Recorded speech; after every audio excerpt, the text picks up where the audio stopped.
ताकतवर बहू। नैना बहुत ही समझदार और होशियार लड़की थी। वो मयंक के साथ एक ही कॉलेज में पढ़ती थी। मयंक और नैना एक दूसरे को बहुत पसंद करते थे और शादी करना चाहते थे। मयंक और नैना के माता पिता एक दूसरे से मिलकर उन दोनों की शादी करा देते हैं और मयंक नैना को दुल्हन बनाकर अपने घर ले आता है। जैसे ही मयंक की माँ नैना को देखती है, अरे पूरी दुनिया में तुझे बस ये एक ही लड़की मिली थी शादी करने के लिए? और लड़कियां मर गई थी क्या?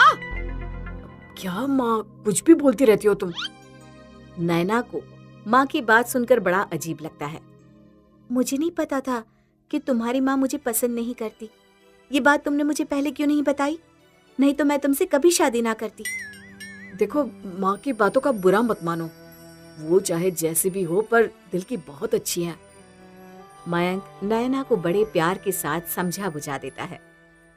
नैना दिखने में तो दूसरी लड़कियों की तरह ही थी, पर थी एकदम पहलवान की तरह। इसी वजह से मयंक की माँ को नैना बिल्कुल भी पसंद नहीं थी।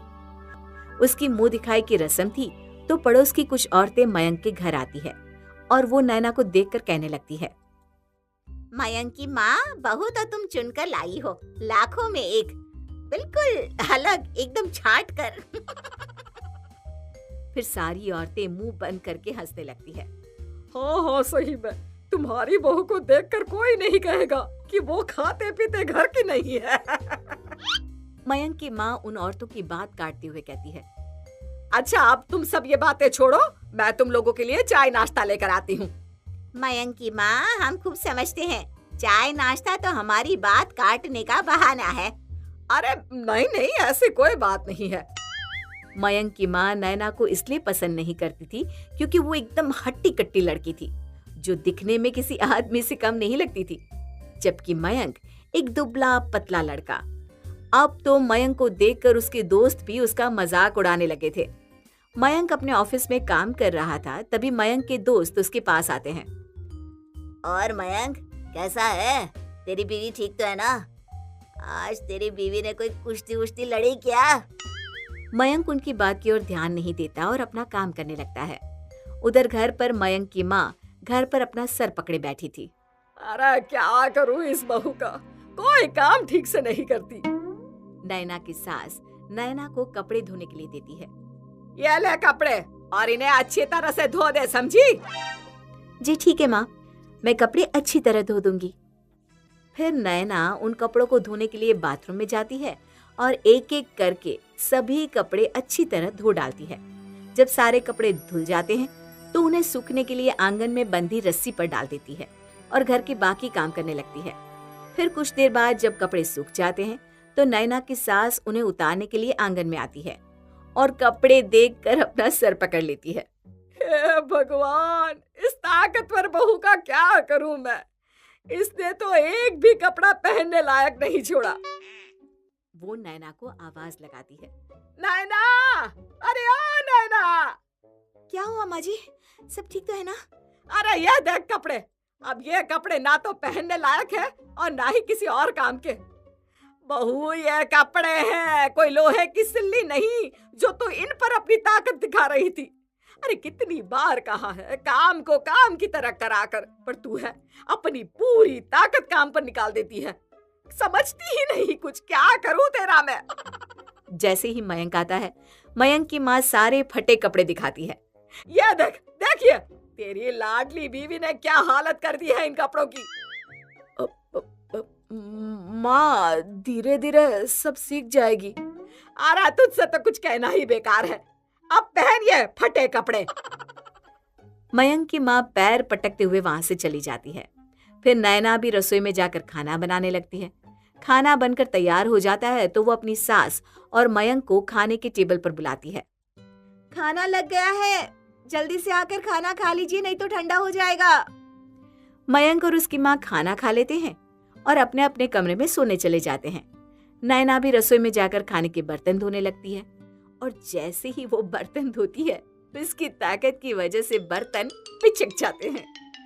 हाय राम, ये क्या, सारे बर्तन पिचक गए। अब तो माँ जी मुझे नहीं छोड़ेंगी। फिर नैना उन बर्तनों को छोड़कर चुपचाप जाकर सो जाती है। अगली सुबह जब मयंक की माँ चाय बनाने के लिए रसोई में जाती है तो बर्तनों को पिचका हुआ देखकर उसका सर चकरा जाता है। ये बहू ने तो सारे बर्तनों का नाश कर दिया।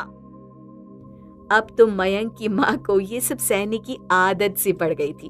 एक दिन की बात है, नैना घर का कुछ सामान खरीदने जा रही थी। तभी कुछ गुंडे नैना की सास की गर्दन पर चाकू रख देते हैं। ए बुढ़िया, जितना भी तेरे पास सोना और कीमती सामान है सब निकाल। मैं अपना सामान नहीं दूंगी। ए बुढ़िया, तुझे अपनी जान प्यारी है तो चुपचाप सामान निकाल कर हमें दे दे। बुढ़िया रोते हुए अपने गले से चेन निकालकर गुंडों को देने लगती है। तभी नैना एक जोरदार घूंसा गुंडे के मुंह पर मारती है। हाय रे, मर गया मेरा दांत। तभी दूसरा गुंडा आकर नैना पर जैसे ही हमला करने वाला होता है तो नैना उसे अपने दोनों हाथों से पकड़कर जोर से जमीन पर पटक देती है। ओए ओए ओए, मेरे कमर मर गया रे। यार जल्दी भाग यहाँ से, नहीं तो ये औरत हमें पटक पटक कर मार डालेगी। और फिर जैसे ही वो दोनों गुंडे सारा सामान छोड़कर वहां से 9-2-11 होकर भागने लगते हैं, तभी नैना भागकर उन दोनों को पकड़ लेती है। भागकर कहाँ जाते हो? अभी तो तुम्हें तुम्हारे ससुराल लेकर जाऊंगी मैं। अरे बहन जी, हमें छोड़ दो, हमसे गलती हो गई, हमें माफ कर दो। हम आगे से कभी किसी के साथ ऐसा नहीं करेंगे। गलती तो तुमने की है, अब उसकी सजा भी तुम्हें भुगतनी पड़ेगी। फिर नैना दोनों गुंडों को उनके कॉलर से पकड़ती हुई सीधा पुलिस स्टेशन ले जाती है और उन्हें पुलिस के हवाले कर देती है। मैडम, इन गुंडों को पकड़कर आपने हमारी बहुत मदद की है। हम कब से इन गुंडों को पकड़ने की कोशिश कर रहे थे, पर ये थे कि किसी के पकड़ में आते ही नहीं थे। पर आज इन्हें पकड़कर आपने हमारा काम आसान कर दिया।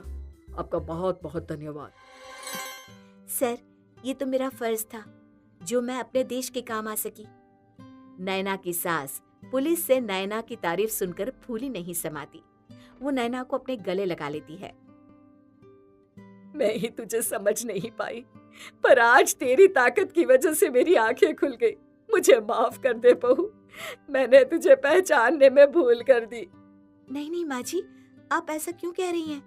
अगर आज तू ना होती तो ये लोग सामान तो ले ही जाते हैं, पर शायद मुझे भी मार डालते। आज तूने मेरी जान बचा ली और साथ में सारा सामान भी उन गुंडों से बचा लिया। आज तेरी ताकत की वजह से तू उन गुंडों को पकड़ पाई। अरे मुझे तुझ पर नाज है बहू। नैना अपनी सास के मुंह से अपनी तारीफ सुनती है तो उसकी आंखों में आंसू आ जाते हैं। तू रो रही है क्या पगली? नहीं माँ जी, ये तो खुशी के आंसू है। आजा मेरी बेटी, अब मुझे तुझसे कोई शिकायत नहीं है।